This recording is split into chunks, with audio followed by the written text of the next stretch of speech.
পুরীর বিচের ধারে ঘুরতে ঘুরতে আমার চোখে পড়লো এই ফুট মাসাজটা নেওয়ার পর থেকেই যেন চোখ খুলে তাকাতে পারছি না। হাই, আমার নাম প্রীতি। এই প্রথমবার আমি আয়ুর্বেদা ফুট মাসাজ করালাম। সত্যি কথা বলতে গাইস, প্রথমে একটু ভয় পাচ্ছিলাম যে করাবো কি করাবো না, পরে যদি কোনো প্রবলেম হয়। কিন্তু এই কাসাথাই মাসাজের উপকারিতা শুনে আমি তো অবাক হয়ে গেলাম। আমাকে দেখে রাজদীপও বসে পড়েছে মাসাজ করাতে।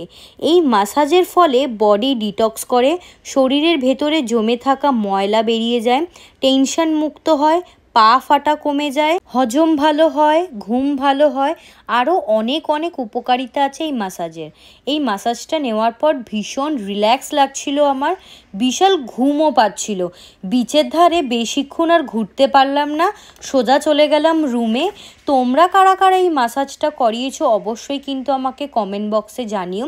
আর যারা এখনও করাওনি অবশ্যই একবার এই মাসাজটা করিও।